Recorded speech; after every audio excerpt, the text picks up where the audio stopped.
Бүгінде елімізде табиғат аясында демалуға болатын шипажай курорттық мекемелер жетерлік. Еліміздің оңтүстігінде орналасқан Сарыағаш шипажайы солардың ішінде ерекшесі. Шипажайда демалып қана қоймай, денсаулығыңды жақсарту үшін барлық жағдайлар жасалған. Жан мен тән демдейтін Әсемай Сарыағаш табиғи минералды суы да осы жерде. Сарыағаш минералды суы көптеген ауруларға әсер етіп, демалушы адамдардың денсаулығын қайтады.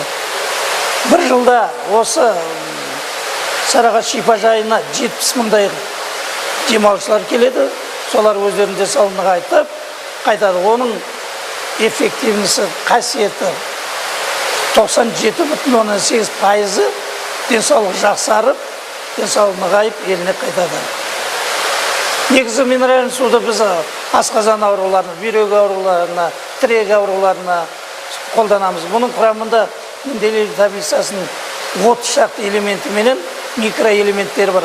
Әсемай Сарыағаш минералды суын шығаратын завод 1997 жылы ашылған. Ал 2014 жылдан бастап Рикс компаниясы табиғи минералды суына жаңа дем берді. Бүгінде компания еліміздегі ең жоғарғы технологиялық өндіріске ие. Сондай-ақ жуырда жаңа неміс құрал жабдығымен қамтамасыздандырылды. Айта кететіні, компания бір сағат ішінде 20 мың шөлмек шығаратын күшке ие. Ал табиғи суды тереңдігі 1300 және 1350 метрлік екі сұңғымадан өндіреді. Оның температурасы 60 және 65 градус. Компания Рикс ЛТД, Рикс компаниясы Қазақстан нарығында 10 жылдан бері жұмыс істеп келеді, және біз барлық қазақстандықтарды Әсемай суын ішуге шақырамыз.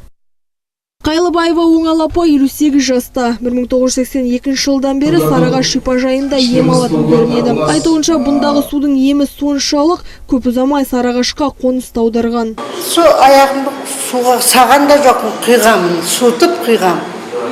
Содан жазылды. Әсемай Сарыағаш суы күн сайын ішуге жарамды. Өйткені су адамның тұтас ағзасына игі әсер етіп, қажетті микроэлементтер қорын жинақтауға көмектеседі.